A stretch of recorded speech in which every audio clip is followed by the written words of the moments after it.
Okay, guys, so now I'm on the center restroom inside the secure area of the Terminal 2 Mexico City Airport. This is where I stopped at the end of my last video, so if you watch them in order, it'll make sense to you where I go from point A to B, showing you around here. This time we're going to go to the right side of the airport. There's not as many things on the right side, but I'm still going to do a walk around so you can just see what there is. There is payphones here that you can use a credit card if you need to make an international call and your phone doesn't have service in Mexico. So you can put your credit card and dial to your country to let your family know you're okay, or if you have an emergency. So we're going to exit now. Oh, here's a phone. Check it out. So Visa, MasterCard, and American Express. I don't see Discover though. So probably, oh, there's the Discover logo over there. So those four major card companies are accepted. All right, we're going to exit. Right in front of us is the duty free, and if you heard my other videos, it's not really cheap and it's not duty free. They still charge tax, so I don't know why they call it the duty free, but that's the way they run it in Mexico City.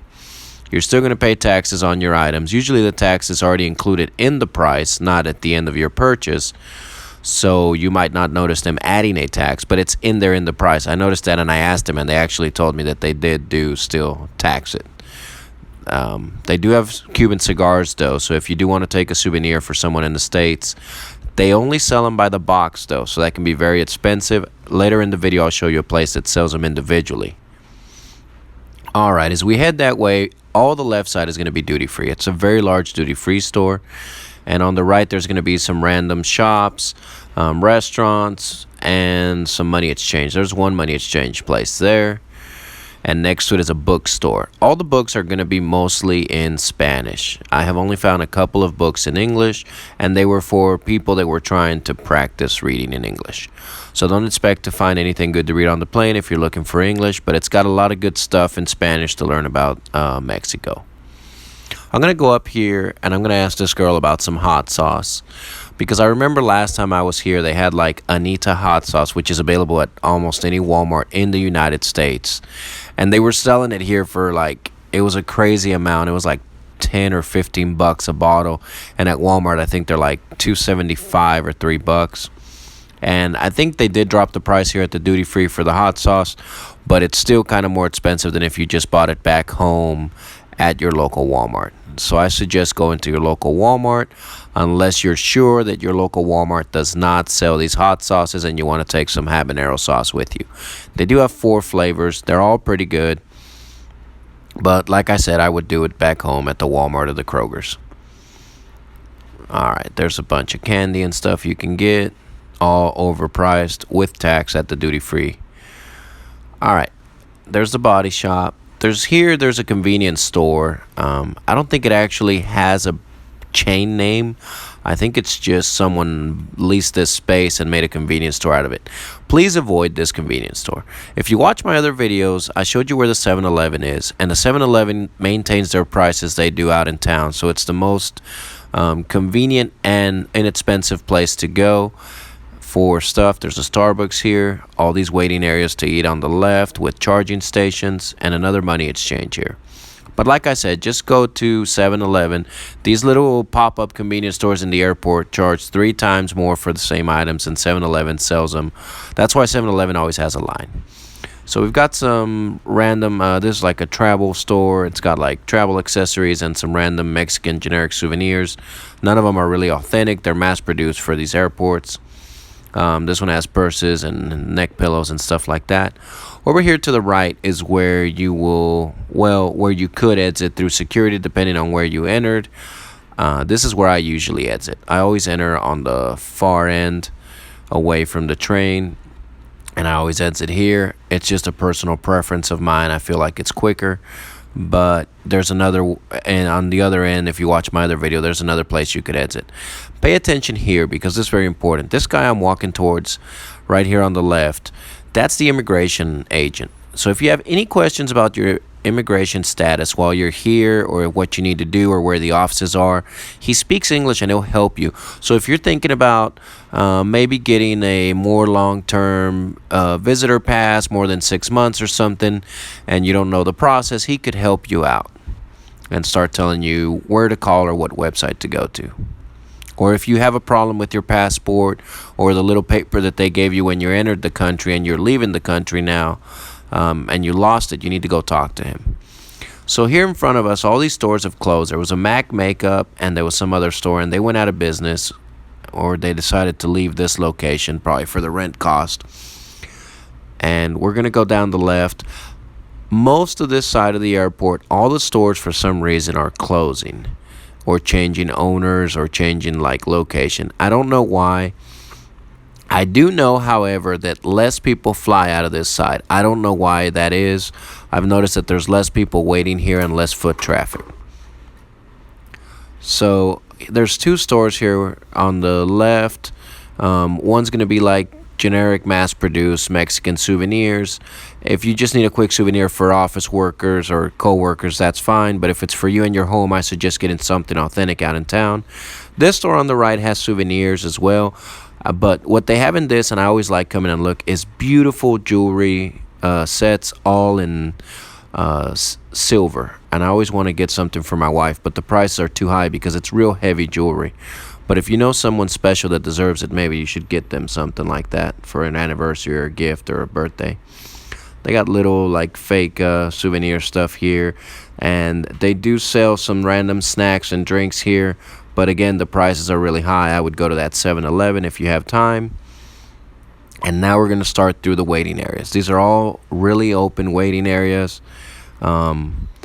This one on the right is very busy, and so is this one on the left. But as we progress, you'll see that towards the end, there's almost no one. And it's almost like they don't schedule flights at the end until nighttime. Because I was here overnight once, and I noticed a bunch of people from South America were flying out back to their home country, and they were all at the end, and everything else was empty. And then it was the opposite. The end was all full. So I don't know if they do different, like they reserve those gates for certain flights or what the deal is. Everyone is here waiting. So these screens will go through random commercials, but then every so often they'll go to your flight information. And if you watch my other videos, remember that a lot of times, depending on your flight, it might not pop on the screen, and it's good to go ask one of the agents, even though most of the time they'll tell you to just look at the screen. But it's normal for your flight not to pop up even an hour before the flight is. So on the left, there's a bunch of more stores that went out of business. On the right, we've got restrooms. These are the ladies' restrooms. And then more up ahead, there's the men's restrooms. Everything here on the left has been basically closed because they're no longer in business. This whole side of this airport is like that. It's weird. Here's the men's restrooms. Up ahead are going to be two restaurants. I'll talk about them in a moment. The one on the right is really good, and they have really good stuff to go. But before that, we're going to look at these stores over here. All right, this convenience store, again, is very expensive, but they actually sell authentic Cuban cigars, individual ones. So if you just want to get one or two for some friends or some coworkers or your boss for a good gift, this is the place to come, and you don't have to buy the whole expensive box. And most of the brands here come in a aluminum tube, so it'll preserve them until you finish your journey and go back. That's a great gift if you know a guy that's into that, because they can't get them openly in the States. You can bring them back into the States now, up to $100 worth, but they're still not legally sold in the States. All right, here are those restaurants I talked about. So the one on the right has a lot of good stuff to go. You can also sit down and eat, but it's usually very busy. I like to go find my own little private corner to eat. They have all kind of paninis and sandwiches and pasta salads. It's just great, sweetbread, and they'll get it for you in 5 minutes, and you can take it to go. This one on the left is extremely expensive. It's kind of similar, but the food costs more and the drinks cost a lot more. All right, the rest of this is just waiting area, and they're about to board a flight on the right. This center island is the customer service area. Most of it is just Aeromexico employees, and sometimes they'll put on a Delta vest over their Aeromexico uniform, but they rarely help you with Delta issues. I've noticed that again and again and again. The main answers are just go to your gate and someone will show up and tell you, or just check the screen. That's what they'll always answer. So that's never like really helpful. This is that end piece I told you that's rarely being used. I rarely notice them getting people in and out of here. There's nothing left for stores except for that very end store. There's a lot of charging station here, so if you want to just get something to eat and find a little private corner where you can eat and pull out your laptop and maybe charge and, you know, take care of work or something, this is the place to do it. That store at the end is Aigüe. There was a couple other ones I showed in my other videos. There's, I think, 3 total in this airport.